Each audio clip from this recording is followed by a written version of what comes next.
ಹುಟ್ಟಿದರೆ ಕನ್ನಡ ನಾಡಲು ಹುಟ್ಟಬೇಕು, ಮೆಟ್ಟಿದರೆ ಕನ್ನಡ ಮಣ್ಣ ಮೆಟ್ಟಬೇಕು. ನಮಸ್ಕಾರ, ಎಲ್ರಿಗೂ ಸ್ವಾಗತ. ಹೊಸ ದೇವದ ಕಥೆಯೊಂದಿಗೆ ಎಲ್ಲರೂ ಚೆನ್ನಾಗಿದ್ದೀರಾ ಅಂತ ಅಂದ್ಕೊಂಡಿದ್ದೀನಿ. ಈ ಒಂದು ಕಥೆಯ ಕಾಲಘಟ್ಟ ಬಂದ್ಬಿಟ್ಟು ಸುಮಾರು ವರ್ಷಗಳ ಹಿಂದೆ ಅಂತಲೇ ಹೇಳ್ಬೋದು. ಅಂದರೆ ಅಂದಿನ ಕಾಲದ ಮೈಸೂರಿನ ಅರಮನೆ, ಅದರಿಂದ ಇದ್ದಂತಹ ಜಾಗಗಳು ಯಾವ ಥರ ಇತ್ತು ಅಂತ ಹೇಳಿ ಈ ಒಂದು ಕಥೆಯಲ್ಲಿ ನಾನು ನಿಮಗೆ ಪೂರ್ತಿಯಾಗಿ ತಿಳಿಸ್ಕೊಡ್ತೀನಿ. ಕಥೆನ ಪೂರ್ತಿಯಾಗಿ ಕೇಳಿಸ್ಕೊಳ್ಳಿ. ಸೊ ಈ ಒಂದು ಕತೆ ತುಂಬಾ ವರ್ಷಗಳ ಹಿಂದೆ ಮೈಸೂರಿನ ಅರಮನೆಯ ಹಿಂದಿನ ಜಾಗ, ಅಂದರೆ ಹಿಂದಿನ ಬಾಗಿಲು ಒಂದು ಕಾಡಿಂದ ಕನೆಕ್ಟ್ ಆಗುವಂತಹ ಒಂದು ಬಾಗಿಲು ಅಂತಲೇ ಹೇಳ್ಬೋದು. ಆ ಒಂದು ಬಾಗಿಲನ್ನು ರಾತ್ರಿ ಸಮಯದಲ್ಲಿ ಕಾಯೋದಕ್ಕೆ ತುಂಬ ಜನ ಸೈನಿಕರಿದ್ದಾರಲ್ಲ, ಅವರೆಲ್ಲರೂ ಕೂಡ ಒಪ್ತಿರಲಿಲ್ಲ. ಯಾಕೆಂತಂದರೆ ಆ ಒಂದು ಜಾಗದ ಘಟನೆ ಅಂಥದ್ದು. ಹಾಗೆ ಬೆಳಗ್ಗೆ ಹೊತ್ತು ಕೂಡ ಆ ಒಂದು ದ್ವಾರನ ಕಾಯುವಂತಹ ಜನರು ಅಥವಾ ಸೈನಿಕರು ತುಂಬಾ ಭಯದಿಂದನೇ ಕಾಯಬೇಕಾಗಿತ್ತು. ಅದೇ ಕಾರಣಕ್ಕಾಗಿ, ಅದರಲ್ಲೂ ಬರೀ ಏಕಾಂಗಿಯಾಗಿಯೇ ಕಾಯಬೇಕಾಗಿತ್ತು. ಅದೇ ಕಾರಣಕ್ಕಾಗಿ ತುಂಬ ಜನ ಅಲ್ಲಿ ಹೋಗೋದಕ್ಕೆ ಒಪ್ಕೊತಾನೆ ಇರೋಲ್ಲ. ಆದರೆ ಮುಂದಿನ ದ್ವಾರ ಕಾಯೋದಕ್ಕೆ ತುಂಬ ಸೈನಿಕರು ಇರ್ತಾರೆ, ಆದರೆ ಹಿಂದಿನ ದ್ವಾರ ಕೇವಲ ಒಬ್ಬನೇ ಕಾಯಬೇಕಾಗಿತ್ತು. ನಾನು ಹೇಳ್ದಂಗೆ ಈ ಒಂದು ಕತೆ ಬಂದು ಸುಮಾರು ವರ್ಷಗಳ ಹಿಂದೆದು ಅಂತಲೇ ಹೇಳಿರುವಂಥದ್ದು. ಆಗಿನ ಸಮಯದಲ್ಲಿ ಆ ಥರನೇ ಇದ್ದಂಥದ್ದು. ಅದೇ ಕಾರಣಕ್ಕಾಗಿ ಹಿಂದಿನ ದ್ವಾರನ ಕಾಯೋದಕ್ಕೆ ತುಂಬ ಜನ ಸೈನಿಕರು ಒಪ್ತಿರಲಿಲ್ಲ.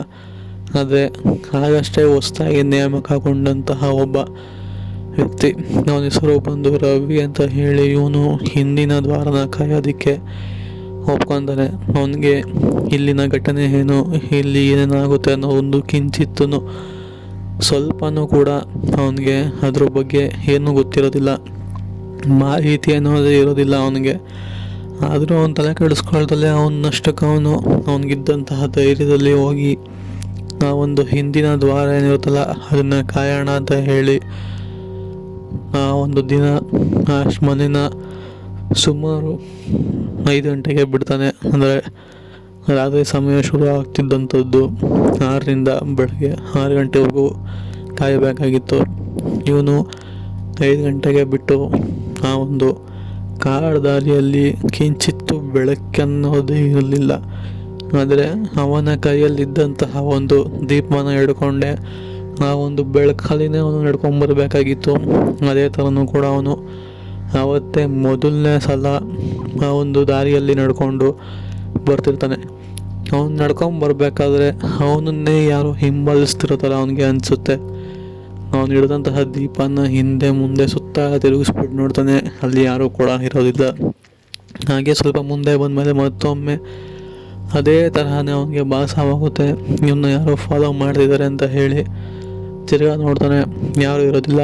ಹಾಗೆ ಆ ಒಂದು ದೀಪದ ಬೆಳಕಲ್ಲೇ ಹೋಗ್ತಾ ಅವನ ನೆರಳು ಪಕ್ಕದಲ್ಲೇ ಇನ್ನೊಂದು ನೆರಳು ಜೋರಾಗಿ ಮುಂದೆ ಹೋಗೋದು ಅವನಿಗೆ ಕಾಣಿಸುತ್ತೆ. ಆದರೆ ವ್ಯಕ್ತಿ ಮಾತ್ರ ಮುಂದೆ ಹೋಗಲ್ಲ, ನೆರಳು ಮಾತ್ರ ಮುಂದೆ ಹೋಗೋದು ಅವನಿಗೆ ಕಾಣಿಸುತ್ತೆ. ಆದರೂ ಅದ್ರ ಬಗ್ಗೆ ತಲೆ ಕೆಡಿಸ್ಕೊಂಡೇ ಅವನು ತನ್ನಷ್ಟಕ್ಕೆ ತಾನು ಹೋಗಿ ಆ ಒಂದು ಬಾಗಿಲು ಹಿಂದಿನ ದ್ವಾರದ ತಲುಪ್ತಾನೆ. ಅದಾದಮೇಲೆ ಸ್ವಲ್ಪ ಹೊತ್ತು ಕೂತಿದ್ದು ನಂತರ ಆ ಒಂದು ಬಾಗಿಲು ಒಳಗಡೆ ಹೋಗಿ ಚೇರಲ್ಲಿ ಇನ್ನೇನು ಕೂತ್ಕೊಬೇಕು ಅಂತ ಹೇಳಿ ಕೂತ್ಕೊಂಡು ಅವನ ಕೈಯಲ್ಲಿದ್ದಂತಹ ದೀಪನ ನೇತಾಕ್ತಾನೆ. ನೇತಾಕಿದ ತಕ್ಷಣವೇ ಅವನಿಗೆ ಕಾದಿದ್ದಂಥದ್ದು ಒಂದು ವಿಚಿತ್ರ ಅನುಭವ ಅಂತಲೇ ಹೇಳ್ಬೋದು. ಡಿಟ್ಟೋ ಅವನ ಥರನೇ ಕಾಣುವಂತಹ ಒಬ್ಬ ವ್ಯಕ್ತಿ ಅವನ ಮುಂದಲ್ಲೇ ಕೂತಿರ್ತಾನೆ.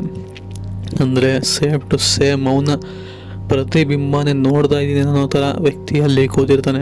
ಇವನು ಯಾರು ನೀನು ಅಂತ ಕೇಳಿದಾಗ ಆ ಕಡೆಯಿಂದ ವಿಚಿತ್ರ ಧ್ವನಿಯಲ್ಲಿ, ಇವತ್ತಿಗೆ ನಿನ್ನ ಕತೆ ಮುಗೀತು, ಇಲ್ಲಿಂದ ನೀನು ಹೋಗೋದಕ್ಕೆ ಸಾಧ್ಯನೇ ಇಲ್ಲ ಅಂತ ಹೇಳಿ ಧ್ವನಿಯಲ್ಲಿ ಮಾತಾಡುತ್ತೆ. ಅವನ ಥರನೇ ಕಾಣ್ತಿದ್ದಂತಹ ಒಂದು ಬಿಂಬ ಇದೆ. ಇದ್ದಕ್ಕಿದ್ದಂಗೆ ನೆರಳು ಥರ ಕಪ್ಪಾಗೋದಕ್ಕೆ ಶುರು ಆಗುತ್ತೆ. ಹಾಗೆ ಅಲ್ಲಿದ್ದಂತಹ ದೀಪನೂ ಕೂಡ ಆರೋಗುತ್ತೆ.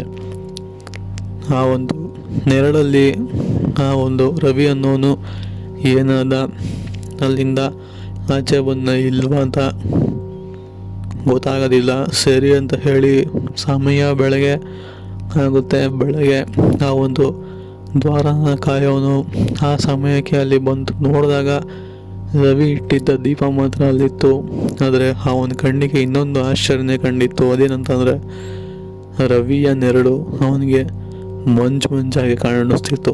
ಅಂದರೆ ರವಿಯ ಪೂರ್ತಿ ದೇಹ ಕಾಣಿಸ್ತಿರ್ಲಿಲ್ಲ, ಅವನ ನೆರಳು ಮಾತ್ರ ಮಂಜಾಗಿ ಕಾಣಿಸ್ತಾ ಗಾಳಿಯಲ್ಲಿ ಹಾಗೆ ತೇಲಿ ಹೋಗೋದನ್ನ ಆ ಒಬ್ಬ ಸೈನಿಕ ಗಮನಿಸ್ತಾನೆ. ನಂತರ ಅಲ್ಲಿಂದ ಈ ಕೆಲಸನೇ ಬೇಡ ಅಂತ ಹೇಳಿ ಬಿಟ್ಟು ಹೋಗಿರೋವಂಥದ್ದು. ಸೊ ಇದು ಆ್ಯಕ್ಚುಲಿ ಮೈಸೂರಿನ ಅರಮನೆಯ ಹಿಂದಿನ ದ್ವಾರಕಾಯಿಯವ್ರ ಹತ್ರ ಆಗಿರುವಂತಹ ಒಂದು ಇನ್ಸಿಡೆಂಟು. ಹಾಗೆ ಒಂದು ಮಾತಿದೆ, ಕೆಲವು ಅರಮನೆಗಳು ನೆರಳಿಗೆ ಜೀವ ಕೊಡುತ್ತದೆ ಅಂತ. ಅಂದರೆ ಕೆಲವು ಅರಮನೆಗಳು ದೆವ್ವಗಳಿಗೂ ಕೂಡ ಇರೋದಕ್ಕೆ ಆಶ್ರಯ ಮಾಡಿಕೊಡುತ್ತೆ ಅಂತ ಹೇಳಿರೋವಂಥದ್ದು. ಈ ಒಂದು ಮಾತಿಗೆ ಈ ಒಂದು ಕತೆ ಪರ್ಫೆಕ್ಟ್ ಎಕ್ಸಾಂಪಲ್ ಅಂತಲೇ ಹೇಳ್ತೀನಿ. ಸಬ್ಸ್ಕ್ರೈಬ್ ಮಾಡ್ಕೊಳ್ಳಿ ನಮ್ಮ ಚಾನಲ್ನ, ಹಾಗೆ ವಿಡಿಯೋಗೆ ಲೈಕ್ ಮಾಡ್ಕೊಳ್ಳಿ. ಸಿಗೋಣ ಮತ್ತೊಂದು ಕಥೆಯೊಂದಿಗೆ. Take care, good bye.